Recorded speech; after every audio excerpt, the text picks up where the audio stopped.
Berita faktual dan terkini dalam DMP Evening News malam ini. Presiden Rusia Vladimir Putin menang telak dalam hasil perhitungan sementara pemilu Rusia 2024. Dua pencuri diamankan polisi setelah mencoba menjual alat musik hasil curiannya kepada seorang polisi yang menyamar. Setelah puasa gelar, Indonesia torehkan sejarah meraih juara umum Ahlilen 2024. Informasi selengkapnya akan kami sampaikan dalam DNP Evening News hari ini, Senin 18 Maret 2024.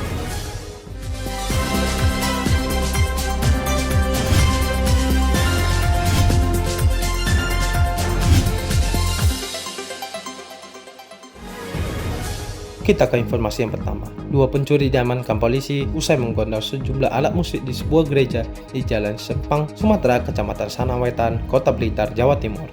Kini, dua maling yang menjadi tersangka itu diamankan di Polres Blitar Kota.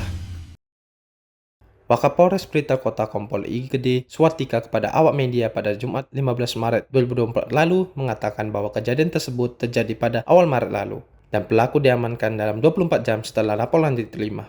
Gede menyebutkan ada 3 pelaku dalam pencurian tersebut, 2 tersangka diringkus, sedangkan 1 lagi masih dalam buron alias DPO. Kedua tersangka tersebut ditangkap polisi saat hendak menjual barang curiannya yang berupa alat musik. Adapun barang bukti yang dicuri yakni 1 set alat musik termasuk 2 gitar, 2 piano keyboard, 2 komputer, sejumlah mikrofon, kabel-kabel, dan sebagainya.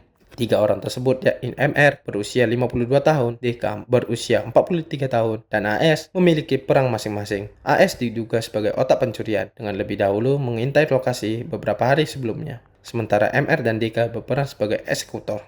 Atas perbuatannya itu, MR dan DK akan dijerat dengan pasal 363 KUHP ayat 1 angka 4 dan angka 5 tentang pencurian dengan pemberatan. Adapun ancaman hukuman penjara paling lama 7 tahun. Dari mancanegara, Presiden Rusia Vladimir Putin menang telak dalam hasil perhitungan suara sementara pemilu Rusia 2024.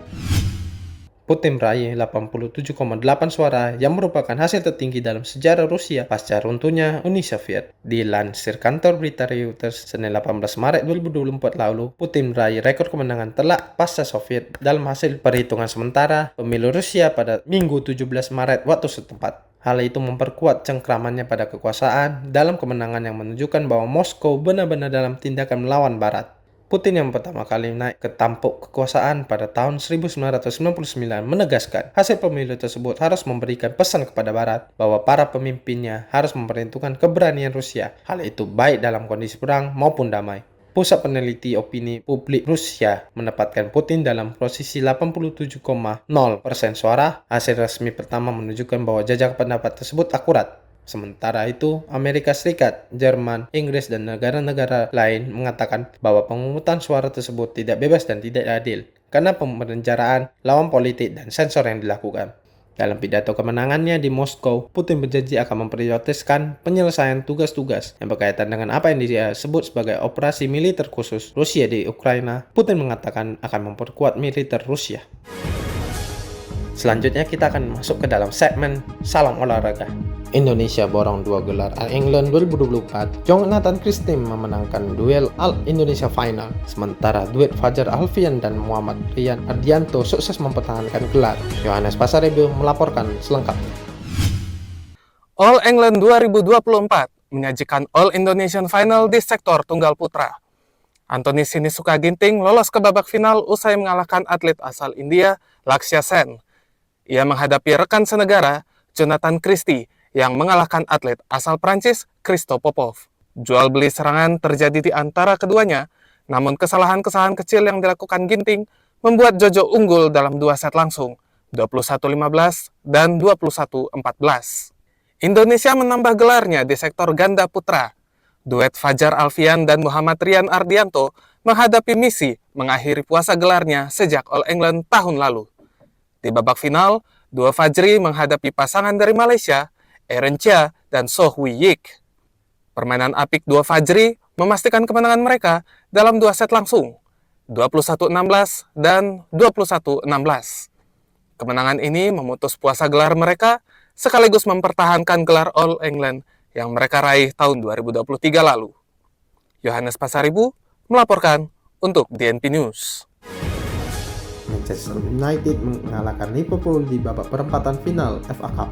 Pasukan Erik ten Hag itu menang dengan skor 4-3 pada babak perpanjangan waktu.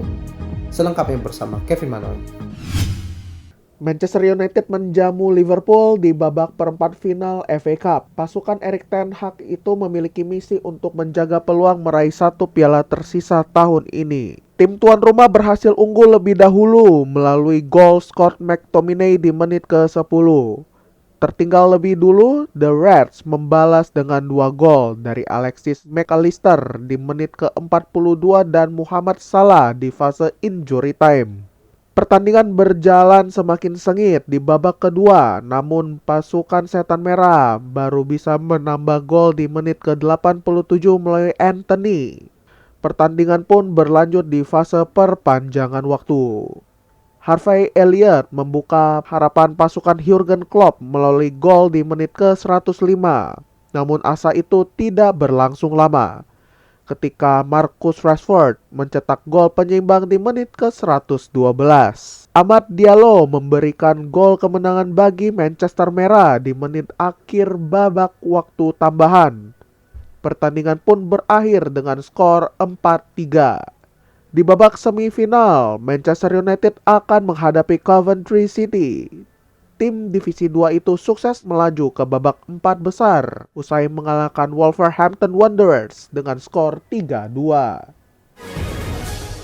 Raksasa retail asal Jepang Aeon resmi membuka gerai ke-7 di Living World Mall, Kota Wisata Cibubur, Bogor, Jawa Barat. Ini merupakan kelanjutan dari pembukaan Aeon Store di Alam Sutra Tangga pada September 2023 lalu. Raksasa retail asal Jepang, Aeon resmi membuka gerai ke-7 di Living World Mall, Kota Wisata Cibubur, Bogor, Jawa Barat. Ekspansi yang dilakukan oleh Aeon ini sebelumnya telah dilakukan di Alam Sutra Serpong pada September 2023 lalu. Sebagaimana dikutip dari rilis resminya, Presiden Direktur Aeon Indonesia, Takahiro Osugi mengatakan, pembukaan toko Aeon ini menyasar keluarga muda. Osugi menambahkan, Aeon Kota Wisata menghadirkan Dodon Yaki, sajian yakiniku bowl yang memadukan cita rasa tradisional Jepang dengan sentuhan modern. Dari Jakarta, Kevin Manoy melaporkan untuk DNP Evening News. Dan informasi tadi mengakhiri perjumpaan kita dalam DNP Evening News edisi Senin 18 Maret 2024. Kritik dan saran bisa Anda sampaikan melalui surat kami di redaksi online @dnpmedia.my.id. Dengarkan DNP Evening News setiap Senin hingga Jumat jam 10 malam waktu Indonesia bagian Barat selama bulan suci Ramadan dimanapun Anda mendengarkan podcast ini. Menggantikan Andika Rizky Rehansyah, saya Jordan Ghazali. Terima kasih atas kebersamaan Anda. Selamat menunaikan ibadah puasa dan sampai jumpa pada edisi berikutnya.